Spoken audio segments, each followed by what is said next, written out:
Jumpa kembali di MTT Journey, Life Story, Expression of Life, dengan tema, pada mulanya kita hanya mengenal firman Tuhan, hanya logos yang tertulis, bukan sebagai rema yang ada kuasa-kuasa Tuhan. Dari kitab Yohanes pasal 1 ayat 1 sampai 18 dan kitab Yohanes pasal 1 ayat 19 sampai 51.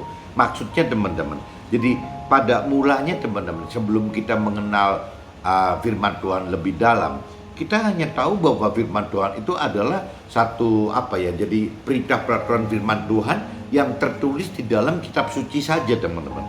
Padahal itu dikatakan secara Nasrani, disebutnya itu logos, maksudnya jadi cuma tertulis gitu, perintah peraturan firman Tuhan yang tertulis di dalam kitab suci.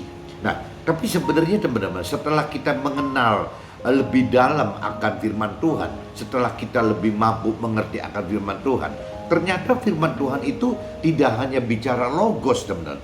Firman Tuhan itu tidak cuma bicara teori atau hukum gitu, atau baku gitu, seperti itu saja. Tapi firman Tuhan itu harus setelah kita mampu mengerti, firman Tuhan itu harus disertai dengan roh Tuhan, dengan menghidupkan roh Tuhan, sehingga firman Tuhan itu menjadi hidup teman-teman. Tidak cuma berhenti menjadi logos yang teori, hukum atau baku tadi, ya, tetapi firman Tuhan itu menjadi hidup. Nah, firman Tuhan yang hidup itu kalau bicara dari sisi roh Nasrani disebutnya adalah rema, teman. Rema itu adalah firman Tuhan yang yang memiliki kuasa yang dari Tuhan gitu. Nah, dari roh Tuhan tadi. Jadi kembali lagi dasarnya teman-teman, kita harus tahu bahwa sebagai manusia itu kita diciptakan oleh Tuhan sebagai makhluk yang paling sempurna teman-teman, yang memiliki 3 unsur, ada tubuh, jiwa, dan roh gitu. Sedangkan kalau bicara makhluk yang lain gitu, tidak ada makhluk selain manusia itu memiliki 3 unsur, tetapi ya cuma 2 unsur, ya cuma memiliki tubuh dan jiwa saja teman, rohnya tidak ada gitu. Nah, selama makhluk tidak memiliki unsur ketiga, unsur roh, ini tidak akan pernah mengenal dan mengerti bahwa di dalam kehidupan kita itu ada unsur roh Tuhan yang benar-benar dominan teman-teman, sehingga bisa merubah firman Tuhan itu menjadi hidup gitu, ya, sesuai dengan dorongan dan rancangan kehendak dari Tuhan sendiri, dari pikiran perasaan kehendak Tuhan sendiri, dari jiwa Tuhan sendiri.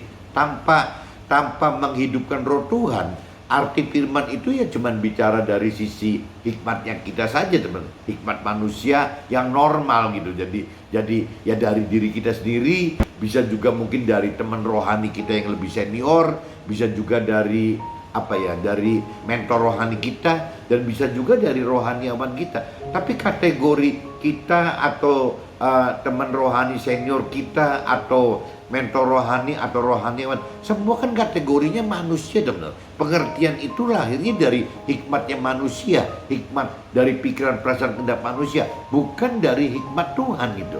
Nah, ini bedanya di situ. Jadi tetap kita butuh roh Tuhan untuk bisa sampai tahu firman Tuhan dari sisi hikmatnya Tuhan gitu, dari pikiran perasaan kehendak Tuhan.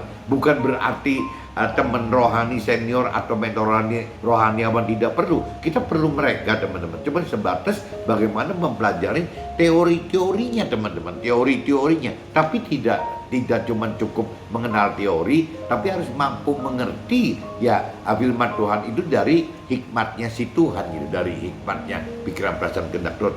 Mudah-mudahan teman-teman bisa nangkep maksud saya gitu. Dan ini saya coba untuk pagi ini di kitab Yohanes 1, saya coba bacakan dulu teman-teman. Saya pilah-pilah dari kitab Yohanes 1 ayat 1 sampai 3 dulu teman-teman. Ayat 1 sampai 3. Bunyinya perikopnya judulnya firman yang telah menjadi manusia, itu judulnya teman-teman. Pada mulanya adalah firman. Firman itu bersama-sama dengan Allah, dan firman itu adalah Allah. Ia pada mulanya bersama-sama dengan Allah. Segala sesuatu dijadikan oleh firman, dan tanpa firman tidak ada suatu pun yang telah jadi dari segala yang telah dijadikan.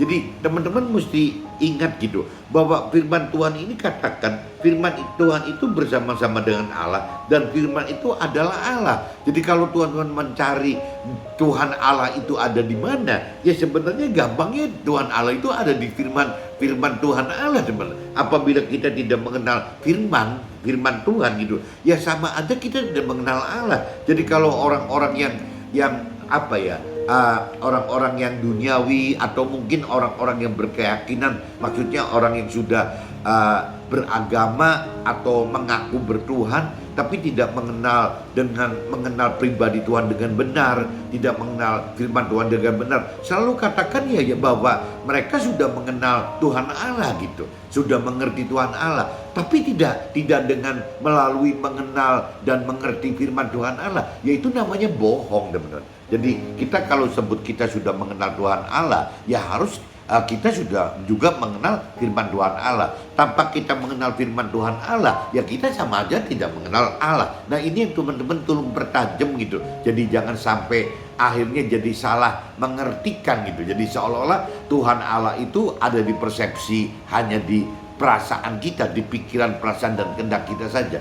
Tuhan itu kan bukan seperti itu, teman. Tuhan itu nyata gitu, keberadaan itu nyata adanya. Jadi tetap kalau kita ingin mengenal Tuhan Allah lebih dalam, ya kita lebih ingin mampu mengerti Tuhan Allah, ya tidak bisa tidak, teman. Harus melalui firman Tuhan Allah seperti yang di ayat tadi katakan. Pada mulanya adalah firman itu bersama-sama dengan Allah, dan firman itu adalah Allah. Nah ini teman-teman mesti camkan ini. Kalau teman-teman percaya Tuhan, ya percaya firman Tuhan. Nah firman Tuhan katakan seperti itu. Firman itu adalah Allah. Tanpa kita mengenal dan mengerti akan firman Tuhan, sama saja kita tidak akan mengenal dan mengerti akan Tuhan Allah gitu. Ia pada mulanya bersama-sama dengan Allah. Segala sesuatu dijadikan oleh Dia, dan tanpa Dia segala sesuatu dijadikan oleh firman, dan tanpa firman tidak ada suatu pun yang telah jadi dari segala yang telah dijadikan. Ini firman katakan begitu, teman-teman. Tapi kalau diinspirasi saya, ya Yohanes 1 ayat 1 sampai 3, pada mulanya adalah firman. Firman itu bersama-sama dengan Allah, dan firman itu adalah Allah. Firman pada mulanya bersama-sama dengan Allah, dan segala sesuatu dijadikan oleh firman, dan tanpa firman tidak ada satupun yang telah jadi. Intinya sama, teman. Nah ini saya coba lanjut di Yohanes pasal 1 ayat 4 sampai 13, teman-teman. Ayat 4 sampai 13.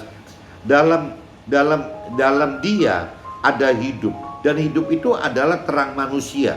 Terang itu bercahaya di dalam kegelapan, dan kegelapan itu tidak menguasainya. Datanglah seorang yang diutus Allah, namanya Yohanes. Ia datang sebagai saksi untuk memberi kesaksian tentang terang itu, supaya oleh Dia semua orang menjadi percaya. Ia bukan terang itu, tetapi ia harus memberi kesaksian tentang terang itu, terang yang sesungguhnya, yang menerangi setiap orang sedang datang ke dalam dunia. Ia telah ada di dalam dunia, dan dunia dijadikan olehnya, tetapi dunia tidak mengenalnya. Ia datang kepada milik kepunyaannya, tetapi orang-orang kepunyaannya itu tidak menerimanya. Tetapi semua orang yang menerimanya diberinya kuasa menjadi anak-anak Allah, yaitu mereka yang percaya dalam namanya. Orang-orang yang diperanakan bukan dari darah atau dari daging, bukan pula secara jasmani oleh keinginan seorang laki-laki, melainkan dari Allah. Nah ini teman-teman camkan ini, teman. Kalau saya diinspirasi saya, Yohanes 1 ayat 4 sampai 13 itu secara Nasrani, Nabi Isa adalah alat Tuhan yang memberitakan firman Tuhan sebagai firman yang hidup. Sebelum firman dirangkai di dalam kitab suci oleh Nabi Isa dan murid-muridnya yang disertai oleh kuasa dari Roh Tuhan tadi gitu. Jadi sebelum ada kitab suci, teman-teman, ya Tuhan Allah mengutus Nabi Isa secara Nasrani adalah sebagai firman yang hidup. Intinya itu, teman-teman. Nah saya coba lanjut di kitab Yohanes pasal 1 ayat 14 sampai 18, teman-teman. Firman itu telah menjadi manusia dan diam di antara kita, dan kita telah melihat kemuliaannya, yaitu kemuliaan yang diberikan kepadanya sebagai anak tunggal Bapa, Tuhan Allahnya gitu. penuh kasih karunia dan kebenaran. Yohanes memberi kesaksian tentang dia dan berseru, katanya, inilah dia yang kumaksudkan ketika aku berkata, kemudian daripadaku akan datang dia yang telah mendahului aku, sebab dia telah ada sebelum aku. Karena dari kepenuhannya kita semua telah menerima kasih karunia demi kasih karunia. Sebab hukum Taurat diberikan oleh Nabi Musa, tetapi kasih karunia kebenaran datang oleh Nabi Isa itu gitu. Tidak seorang pun yang pernah melihat Allah, tetapi anak tunggal Allah yang ada di pangkuan Tuhan Allah, dialah yang menyatakannya gitu. Nah ini coba saya masuk ke inspirasinya teman-teman. Kitab Yohanes 1 ayat 14-18. Nabi Isa adalah sulung dari kita semua bagi Nasrani gitu. Sehingga kita memiliki hak otoritas menikmati anugerah Tuhan berupa janji-janji Tuhan selama kita mau kenal dan mampu mengerti serta berani melakukan apa yang diperintah dan diperaturan firman Tuhan. Jadi firman Tuhan itu untuk dilakukan, teman-teman. Firman Tuhan itu bukan cuma untuk dipelajari, dikenal dan dimengerti saja, tapi harus dilakukan. Apabila kita melakukan firman Tuhan, maka kita akan menuai janji-janji Tuhan gitu, teman-teman. Jadi ya kembali lagi, firman Tuhan itu harus dilakukan, bukan hanya dikenal dan dimengerti saja. Saya coba lanjut di kitab Yohanes pasal 1 ayat 19, teman-teman. Perikopnya berubah, kesaksian Yohanes tentang dirinya sendiri gitu. Dan inilah kesaksian Yohanes ketika orang Yahudi dari Yerusalem mengutus beberapa imam dan orang-orang Lewi kepadanya untuk menanyakan dia, siapakah engkau? Ia mengaku dan tidak berdusta, katanya, aku bukan Mesias. Lalu mereka bertanya kepadanya, kalau begitu siapakah engkau? Nanya ke Yohanes seperti itu, apakah Elia? Dan ia menjawab, bukan. Engkaukah nabi yang akan datang? Dan ia menjawab, bukan. Maka kata mereka kepadanya, siapakah engkau? Sebab kami harus memberi jawab kepada mereka yang mengutus kami. Apakah katamu tentang dirimu sendiri? Jawabnya, akulah suara orang yang berseru-seru di padang gurun, ya terluruskanlah jalan Tuhan, seperti yang telah dikatakan oleh Nabi Yesaya. Dan di antara orang-orang yang diutus itu ada beberapa orang Farisi. Mereka bertanya kepadanya, katanya, mengapakah engkau membaptis jikalau engkau bukan Mesias, bukan Elia? Dan Yohanes menjawab mereka, katanya, aku membaptis dengan air, tetapi di tengah-tengah kamu berdiri dia yang tidak kamu kenal, yaitu dia yang datang kemudian daripadaku, membuka tali kasutnya pun aku tidak layak. Hal itu terjadi di Betania yang di seberang sungai Yordan, di mana Yohanes membaptis. Ini cerita Yohanes menjelaskan tentang Nabi Isa, teman-teman. Coba saya masuk di inspirasi saya dulu. Yohanes pasal 1 ayat 19-28, melakukan firman Tuhan adalah menjadi alat Tuhan untuk memberitakan kesaksian hidup kita ya, dalam mengalami Tuhan, tentang keberadaan dan kuasa serta realita pribadi Tuhan yang benar-benar nyata dalam keseharian hidup kita, yaitu teman-teman. Jadi kita mesti, kalau kita melakukan firman ya sebagai kesaksian bahwa Tuhan itu nyata, teman-teman.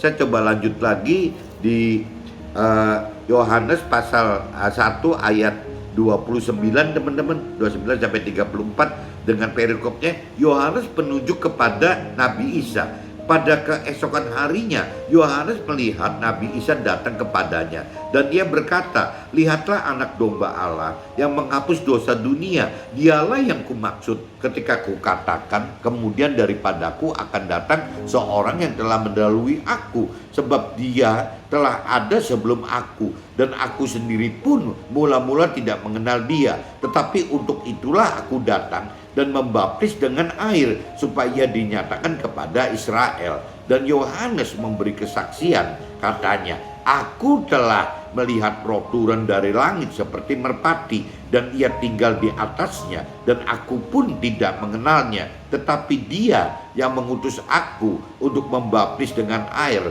telah berfirman kepadaku, jikalau engkau melihat roh itu turun ke atas seseorang dan tinggal di atasnya, dialah itu yang akan membaptis dengan Roh Kudus atau Roh Tuhan. Dan aku telah melihatnya dan memberi kesaksian, ia inilah anak Allah gitu.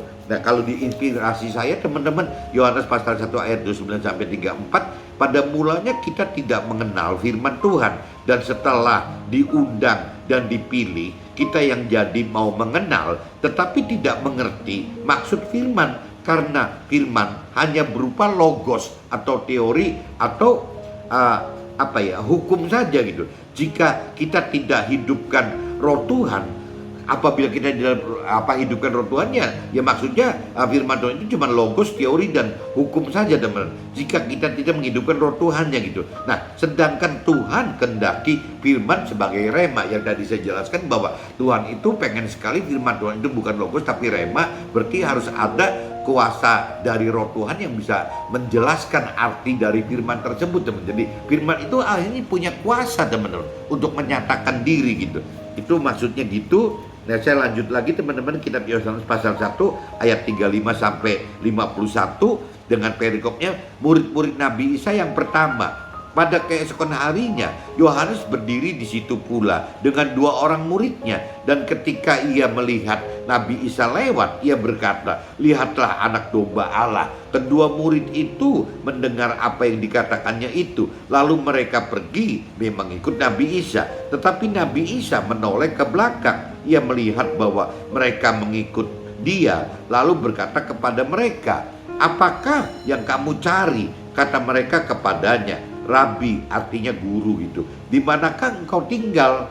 Ya, ia berkata kepada mereka, marilah dan kamu akan melihatnya. Mereka pun datang dan melihat di mana ia tinggal, dan hari itu mereka tinggal bersama-sama dengan dia. Waktu itu kira-kira pukul 4. Salah seorang dari keduanya yang mendengar perkataan Yohanes lalu mengikut Nabi Isa adalah Andreas, saudara Simon Petrus. Andreas mula-mula bertemu dengan Simon, saudaranya, dan ia berkata kepadanya, kami telah menemukan Mesias, artinya Kristus. Ia membawanya kepada Nabi Isa. Nabi Isa memandang dia dan berkata, engkau Simon, anak Yohanes, engkau akan dinamakan Kefas, artinya Petrus.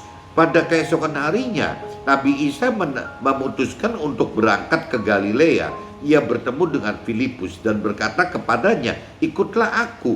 Filipus itu berasal dari Betsaida, kota Andreas dan Petrus. Filipus bertemu dengan Nathanael, berkata kepadanya, kami telah menemukan dia yang disebut oleh Musa dalam kitab Taurat dan oleh para nabi, yaitu Nabi Isa, anak Yusuf dari Nazaret. Kata Nathanael kepadanya, mungkinkah sesuatu yang baik datang dari Nazaret? Kata Filipus kepadanya, mari dan lihatlah. Nazaret itu dinilai kecil teman, tidak berarti gitu, jadi disebut gitu. Kata Filipus kepadanya, marilah dan lihatlah. Nabi Isa melihat Nathanael datang kepadanya, lalu berkata kepada tentang dia, lihat, inilah seorang Israel sejati, tidak ada kepalsuan di dalamnya. Kata Nathanael kepadanya, bagaimana engkau mengenal aku? Jawab Nabi Isa kepadanya, sebelum Filipus memanggil engkau, aku telah melihat engkau di bawah pohon ara. Kata Nathanael kepadanya, Rabi, engkau anak Allah, engkau raja orang Israel. Nabi Isa menjawab katanya, karena aku berkata kepadamu, aku melihat engkau di bawah pohon ara, maka engkau percaya. Engkau akan melihat hal-hal yang lebih besar daripada itu. Lalu kata Nabi Isa kepadanya, aku berkata kepadamu, sesungguhnya engkau akan melihat langit dan terbuka, dan malaikat-malaikat Allah turun naik kepada anak manusia tersebut. Nah ini kalau diinspirasi saya teman-teman, Yohanes pasal 1 ayat 35 sampai 51, kita adalah seorang yang diharapkan Tuhan untuk dapatkan keselamatan dan damai sejahtera serta tinggal di rumah kekal di dalam surga bersama Tuhan, dan kita juga diharapkan jadi alat Tuhan untuk beritakan firman Tuhan kepada sesama kita agar terselamatkan semua. Judul hari ini seperti ini teman-teman. Pada mulanya kita hanya mengenal firman Tuhan, hanya logos yang tertulis, bukan sebagai rema yang ada kuasa Tuhan. Oke teman-teman, see you.